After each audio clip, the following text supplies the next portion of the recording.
Vamos a nuestra lección de esta mañana. Estamos en la lección tercera, ahí donde dice pasos para la investigación. Pasos para la investigación.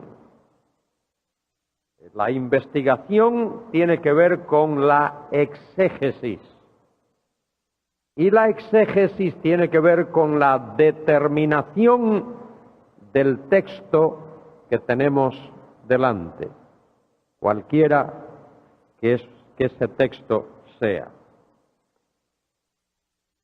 Lo primero que hacemos es seleccionar el pasaje. Eso es lo primero que hacemos. Seleccionamos el pasaje. Ayer mencionábamos algo respecto de eso. Y lo leemos en varias versiones. Y el que lo pueda leer en otro idioma, que lo lea en otro idioma. Francés o alemán o inglés o el idioma que sea. De manera que seleccionamos el pasaje y lo leemos en varias versiones. Y de inmediato situamos el pasaje en su contexto o en su ambiente, tanto mediato como inmediato. Hay que decir lo que eso significa de mediato e inmediato. ¿Habrá que decirlo o no es necesario? Si guardáis silencio, yo sigo, ¿eh? ¿Hay que decirlo o no hay que decirlo? Vale, muy bien. Si no hay que decirlo, no nos detenemos ahí. Situamos el pasaje en su contexto, tanto mediato como inmediato. Ya que lo hemos situado en su contexto histórico, literario, gramatical, comenzamos a analizar el pasaje. Esa sería la segunda cosa que hacemos. Comenzamos a analizar el pasaje. ¿Qué es lo opuesto de analizar? Fuerte, que se oiga. Alguien que desayunó bien esta mañana, que me diga, ¿qué es lo opuesto de analizar? Muy bien, sintetizar. Una dama por ahí lo dijo con voz potente. Las damas también pueden hablar con voz potente muchas veces. Lo opuesto de analizar es sintetizar. Cuando uno sintetiza algo, lo resume, lo pone de la manera más breve, más abreviada posible. Cuando uno analiza algo, estudia sus componentes, las partes que componen eso que se está analizando. Vamos al médico para que nos saque sangre y luego esa sangre es enviada a un laboratorio analítico y allí nos hacen el análisis y nos dicen cómo está el azúcar, cómo está el colesterol, cómo están los componentes minerales de nuestro cuerpo, etcétera, etcétera. Y luego vemos el resultado de ese análisis y ese día se convierte en el Día de la Madre porque gritamos ¡ay, mi madre! Cuando vemos tal como está la cosa. ¡Ay, mi madre! No sabía que tenía el colesterol tan alto. A la ruta del colesterol. No sabía que el azúcar estaba como está. Pues a comer menos almidones y menos dulces y hacer un poquito más de ejercicio. Analizar. Analice el pasaje. ¿Cómo lo hacemos? Bueno, acudimos a lo que está escrito e intentamos descubrir cuál es el sujeto. ¿Cuál es el sujeto de esa oración, de esa cláusula? Yo comienzo habitualmente, este es mi hábito, lo digo para decirlo y cada cual que lo haga como le venga mejor a sus conocimientos.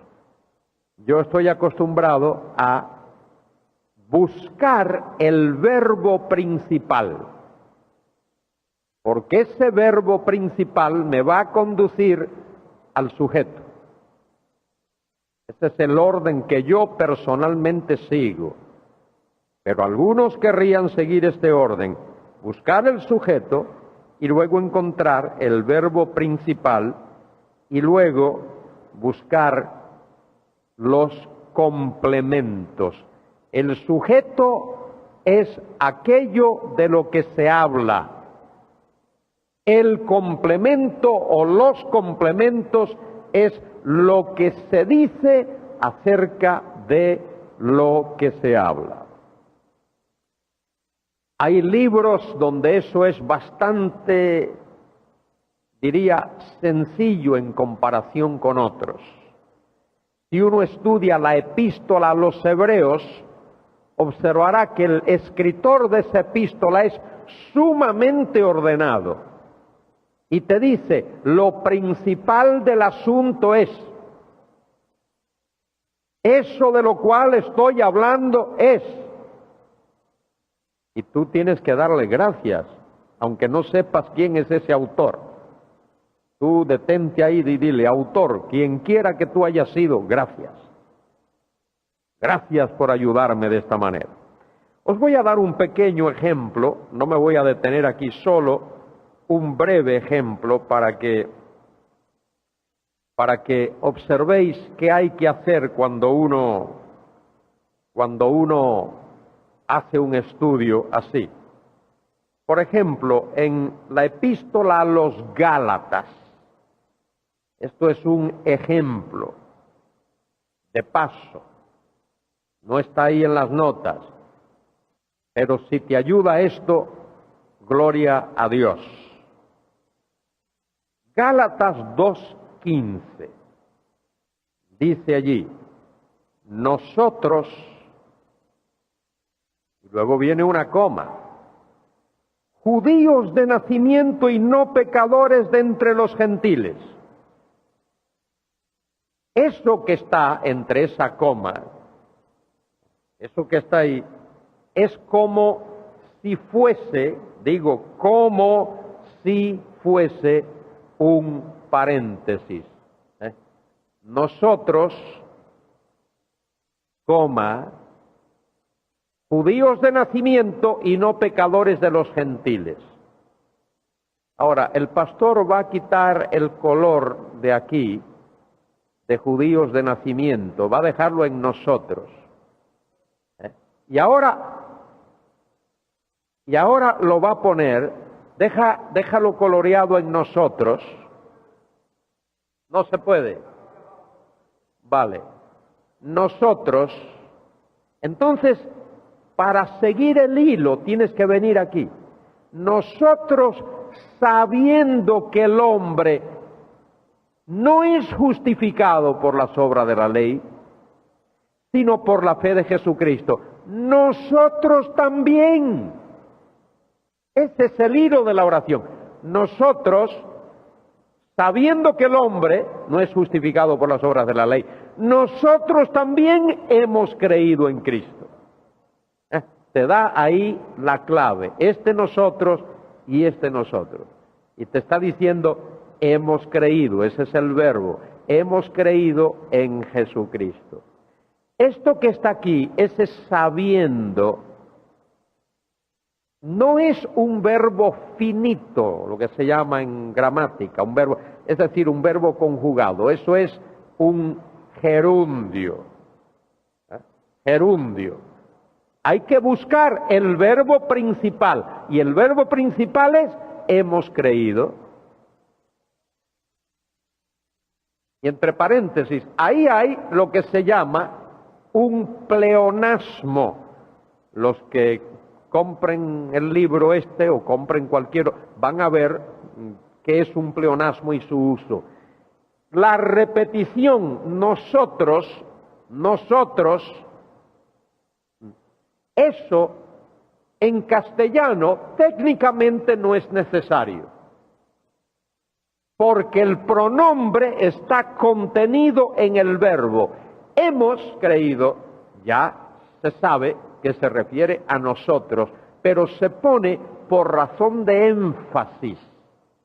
Esa repetición, ese énfasis, la repetición del pronombre nosotros, aunque esté contenido en el verbo hemos creído, a eso se le llama pleonasmo.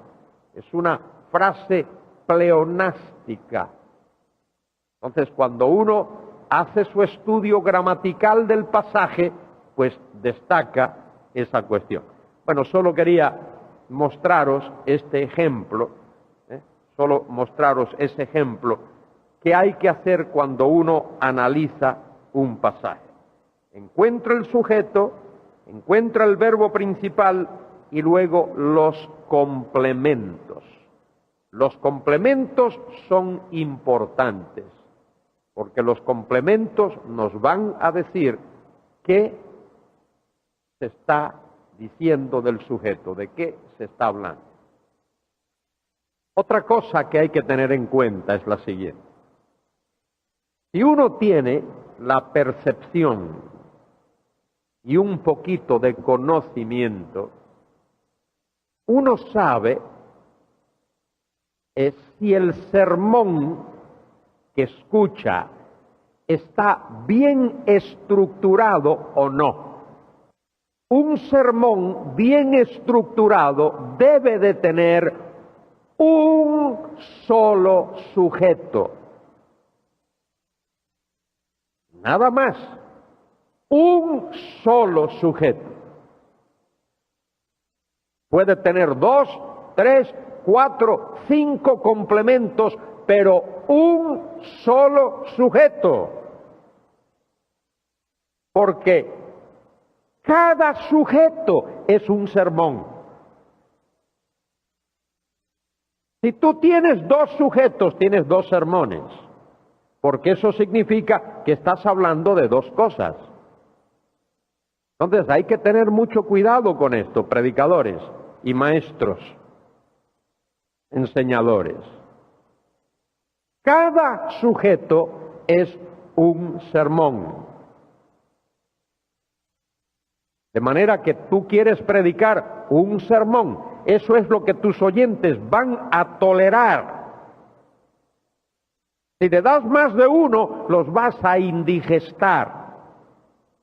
Y el predicador, creo yo, su meta es que cuando sus oyentes escuchan su sermón y terminan de escucharlo, cuando termine la reunión, sepan de qué se les ha predicado, qué se les ha dicho. Una vez le preguntaron a un predicador, que los hay buenísimos, en el sur de los Estados Unidos, de raza negra, le preguntaron a aquel predicador, ¿cómo lo hacía? Lo hacía muy bien, lo hacía muy bien. Y dijo 3 cosas. Primero, le digo a la gente lo que les voy a decir. Número 1. Le digo lo que les voy a decir. Segundo, se lo digo. Y tercero, le digo lo que les he dicho. Tremendo Eso es lo que hay que hacer. Comienzas tu sermón y le dices a tu congregación: hermanos, esta mañana os voy a decir esto. Ese es el sujeto. Ahí está.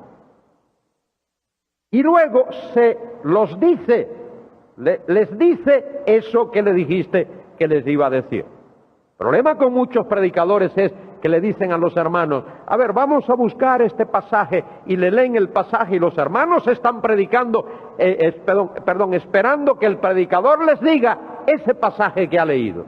Y resulta que el tío se va por la estratosfera, por la estionósfera, por los cerros de Úbeda, por allá, por las montañas y los valles y los ríos, y nunca regresa al pasaje. Y llega el momento: pues mire, ya es hora de terminar, amén, vámonos. Y la gente se va muerta de hambre, frustrada. Iba a decirlo, no lo voy a decir. Engañada, no lo voy a decir. No lo voy a decir. Entonces, comienza por ahí, tan fácil, tan sencillo. Dile qué les vas a decir. Y luego se los dice. Y cuando terminas de decírselo, pues les dice: señores, os he dicho esto y esto y esto. ¿Qué vamos a hacer ahora?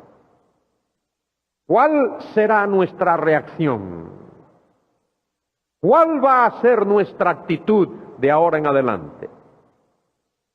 Y cuando hagas eso, hermano, tu pueblo, tu gente, tu congregación, tu feligresía se va a sentir llena, satisfecha, fortalecida, instruida, exhortada, animada, dinamizada. Pruébalo. Haz la prueba. No el año que viene, el domingo pasado mañana. Haz la prueba. Haz la prueba. Muy bien. Seleccionamos el pasaje, analizamos el pasaje. Hacemos un análisis gramatical del pasaje. Número 3. Haga un análisis gramatical del pasaje. ¿Cómo se hace esto? Bueno, ya hablamos de términos, de géneros, de oración, hablamos. Clasifique los términos utilizados gramaticalmente. Eso es lo que yo esperaba ayer. Ayer me dieron ahí interpretaciones a derecha, izquierda, arriba y abajo, por la espalda, por la cabeza, por la nariz, por los oídos. Me dieron una paliza de interpretar. Yo no quería interpretar, yo quería observaciones. Mirar el pasaje y ver esta palabra y poner: esta palabra es un sustantivo, nada más. Esta palabra es un verbo, esta palabra es un adjetivo. Y decir algo así: bueno, se usa esta palabra, había una opción de usar esta otra palabra, y le pones una interrogante: ¿por qué se usa esa palabra? Establezca la función de los términos usados en el pasaje. ¿Qué función hace esta palabra? ¿Hace la función de gerundio? ¿Hace la función de adjetivo? ¿Hace la función de adverbio? ¿Qué función hace? Aquí están estas preposiciones. ¿Qué función hacen esas preposiciones? ¿Es de relación? ¿Es de instrumento? ¿Es de sujeto? ¿De objeto? ¿De qué? Y luego uno clasifica el género literario a que pertenece. Este pasaje es una narrativa histórica. Este pasaje es una poesía, es un salmo. Este pasaje es un discurso teológico. Y así vamos clasificando, clasifique el género literario al que pertenece el pasaje. Y luego, en cuarto lugar, identifique y clasifique las figuras de dicción que aparecen en el pasaje. Aquí hay una metonimia. Tienes que saber qué es una metonimia. Una metonimia reemplaza algo. Esto es un símil, esto es una metáfora, esto es el uso de polisíndeton, muchas conjunciones. Aquí hay asíndeton, no se usan las conjunciones. Aquí hay una hipérbole, aquí hay una exageración deliberada. Y así uno va clasificando las figuras de dicción. Se clasifican las figuras de dicción que aparecen en el pasaje. Esto tiene que ver con el análisis gramatical del pasaje, el análisis gramatical y literario del pasaje. Luego, en cuarto lugar, uno somete el pasaje a diferentes tipos de preguntas interpretativas. A ver si me prestáis vuestra atención acerca de esto. Primero uno hace las observaciones, plural. Eso que uno ha observado lo somete a preguntas interpretativas. Vamos a ver cuáles son esas preguntas. Y después que uno ha contestado esas preguntas interpretativas, entonces es que viene la interpretación. Uno dice, ¿eso significa esto o no significa esto? Primero, preguntas que tratan de los componentes del pasaje. ¿Por qué usa este vocablo en este contexto? ¿Por qué usa este vocablo en este contexto? ¿Por qué esta palabra aquí en este contexto? Segundo, ¿qué implicaciones tiene esta expresión? ¿Qué implicaciones tiene esta expresión? Tercero, ¿por qué usa el autor este contraste? Este contraste. Mencionaba el Salmo 1. Bienaventurado el varón que no anduvo en consejo de malos. Ahí se está hablando del varón bienaventurado. Y dice que no anda, que no camina en consejo de malos, que su relación, sus conversaciones es con otro tipo de personas. No escucha el consejo de malos, el consejo de inicuos, el consejo de pecadores. Bienaventurado el varón que no anduvo en consejo de malos, ni en silla de escarnecedores se ha sentado. No se sienta, no hace coro con aquellos que son escarnecedores. Ese es el varón bienaventurado. No anda en consejo de malos, no se sienta en silla de escarnecedores. Luego dice, sino que en la ley de Jehová está su delicia, y en su ley medita de día y de noche. Ese es su consejero, la ley del Señor. Ahí es donde se sienta a meditar, a reflexionar en la palabra de Dios. Y luego se nos dice, ¿qué resulta de eso? Y será como árbol, mire, ahí hay un símil, como árbol plantado junto a corrientes de agua. Y ahí podemos observar que en el oriente cercano, de donde procede esa literatura, llueve muy poco allí. Hay mucho desierto. Pero hay algunos sitios donde hay arroyos, donde hay un pequeño manantial, y allí crece un árbol, o más de uno, Y ese árbol está verde y está constantemente verde porque está sembrado junto a donde hay agua. Y no solo que está verde, sino que da su fruto en su tiempo. Produce, genera frutos. Y luego dice, y su hoja no cae. Y su hoja no cae. Y uno va observando todos esos detalles y va formulándose preguntas respecto de eso. Y luego dice que será, que ese es el contraste del varón bienaventurado y luego viene el inicuo. No así los malos, los inicuos. Ese que es opuesto al varón bienaventurado, ese es como el tamo, como la hoja que arrebata el viento. El viento se la lleva, está seca, está seca. Y al final, por tanto, no se levantarán los malos en el juicio, ni en la congregación de los justos. Interesante. A veces el pasaje nos da la clave, el pasaje mismo. Vamos a mirar un ejemplo más. Me gustaría poder daros muchos más ejemplos, el tiempo no nos lo permite. Tal vez en un futuro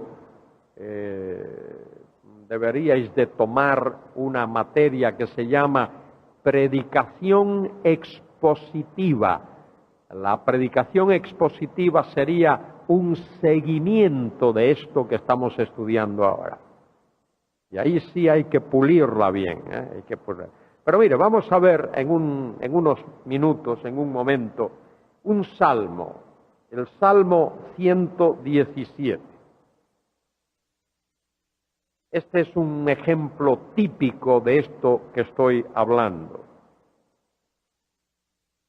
Dice el Salmo 117, a ver si lo encontramos por algún sitio, el Salmo 117, dice este Salmo, alabad a Jehová, naciones todas, pueblos todos, alabadle, porque ha engrandecido sobre nosotros su misericordia, y la fidelidad de Jehová es para siempre.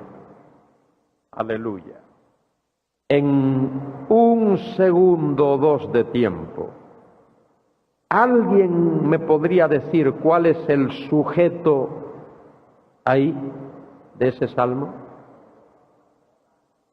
No oigo nada. Jehová, ¿es el sujeto? Jehová. ¿Cuántos dicen Jehová? Algunos dicen Jehová. ¿Cuántos dicen otra cosa? A ver, ¿qué dice allá? ¿Cómo? Naciones todas, dice alguien. ¿Y quién dice otra cosa? Sí. Muy bien. ¿Cómo? Muy bien. ¿Alguien dice algo más?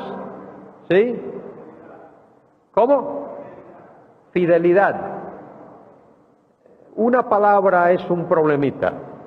Ya lo dije los otros días, que cuando se trata de expresar una idea, generalmente una palabra... ¿Alguien dice otra cosa? Gracias, hermano, de todas maneras, gracias. ¿Alguien dice? Sí. No, dame un sujeto. Rápidamente, que no tenemos mucho tiempo. Dime una cosa así, rápida. A ver. Gracias. ¿Alguien más? Muy bien. ¿Cómo te llamas, hermana? Sí. ¿Cómo? Sulpicia. Oye, es la primera vez que escucho ese nombre, lo voy a escribir. A ver si una de mis hijas un día de esto tiene una hija y me da una nieta y le ponemos Sulpicia. Sulpicia, te has acercado muchísimo. pero muchísimo, muchísimo. ¿Ah? Dice el texto, alabad a Jehová, naciones todas, pueblos todos, alabad. ¿Qué está diciendo el texto? Que todo el universo debe alabar a Jehová. Ese es el sujeto. Lo puedes poner de otra manera. Toda la creación debe alabar a Jehová. Ese es el sujeto de este pequeñito salmo. Es un llamamiento universal a alabar a Jehová. Naciones todas, pueblos todos, alabadle. Ese es el sujeto. Ahora, ¿dónde está el complemento?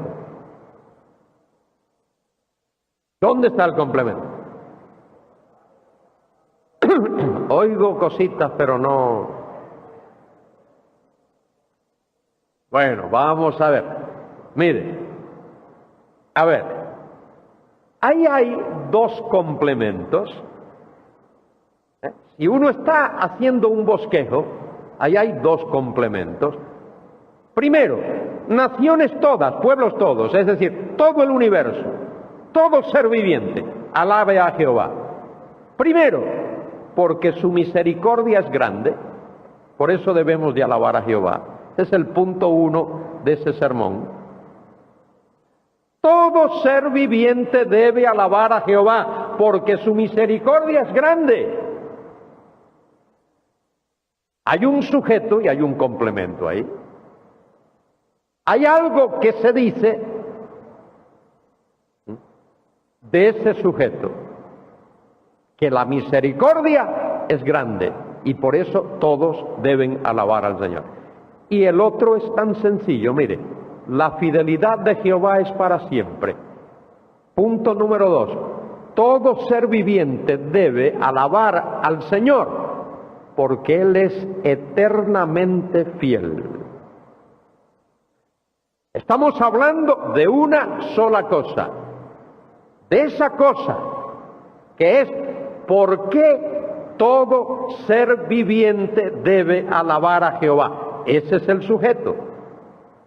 Como dije, el sujeto de una idea siempre hay que agrandarlo. No puede ser una sola palabra, tiene que quedar claro. Todo ser viviente debe alabar a Jehová. Ese es el sujeto. Primer complemento, porque su misericordia es grande. Segundo complemento, porque su fidelidad es eterna. Predícalo el domingo a tus oyentes y vas a ver que se van a acordar hasta el día que Jesucristo venga. No se les va a olvidar. ¿Por qué a la gente se les olvida los sermones que escucha? Porque no se les dice de qué se trata. Y ahí todos somos culpables, yo el primero. Muy bien, vamos a continuar. Preguntas que tratan de las fases de interpretación expresado por los componentes del pasaje. Ahí entran preguntas decisivas o explicativas. ¿Qué quiere decir esto? Pero recibiréis poder. ¿Qué quiere decir eso? Recibiréis poder. Cuando haya venido sobre vosotros el Espíritu Santo. ¿Qué quiere decir eso de cuando haya venido sobre vosotros el Espíritu Santo? ¿Qué es eso de venir sobre vosotros? Y me seréis testigos. ¿Qué es eso de serles testigos? ¿Testigos de qué? En Jerusalén. ¿Por qué Jerusalén? En primer término. En toda Judea. ¿Por qué toda Judea después? En Samaria. ¿Por qué Samaria? Y hasta lo último de la tierra. ¿Qué es eso de hasta lo último de la tierra? Esas preguntas hay que hacerlas. Preguntas racionales. ¿Por qué se dice esto y por qué se dice esto aquí? Cuando uno estudia ese texto, Hechos 1:8, ve que la palabra poder ahí es la palabra dinamis, no dinamita, La dinamita explota y mata. Y no se trata de eso, no mates a nadie.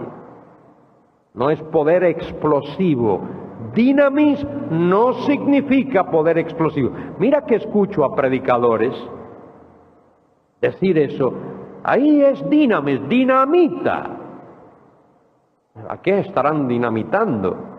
En el ejército en España y te coge por terrorista. Dinamitando, no. Es poder generador. Ahí escucho el ruido de un generador. Algo que está generando poder. Dinamisis es poder que genera poder. Dinamis, poder que genera poder. Y luego preguntas implicativas. ¿Qué implica esto? ¿Qué implica eso de me seréis testigos? ¿Qué implica eso? Y luego hay preguntas subordinadas de identificación, quién o qué está implicado, cómo se lleva a cabo esto, cuándo se realiza esto, dónde se realiza esto. Volviendo a Hechos 1, ayer creo que mencioné esto, ¿dónde? Bueno, el Señor está en el Monte de los Olivos. ¿Cuándo? Justo antes de ascender al cielo. ¿Quiénes están allí? Sus apóstoles, sus discípulos, aquellos a quienes Él designó como apóstoles, entre paréntesis, solo de paso. Apóstoles fueron aquellos que vieron al Señor con sus propios ojos. Pleonasmo. Lo vieron con sus propios ojos, no podían verlo de otra manera. Estuvieron con el Señor desde el bautismo de Juan hasta el día cuando el Señor ascendió. Esos fueron los apóstoles del Señor. Todos esos que andan por ahí diciendo que son apóstoles, si lo son falsos. ¿Hay apóstoles hoy? Sí, falsos. ¿Hay profetas hoy? Sí, falsos. Reales no hay ninguno. Se acabó. El Señor lo terminó. Una nota aquí. Las diferentes categorías de preguntas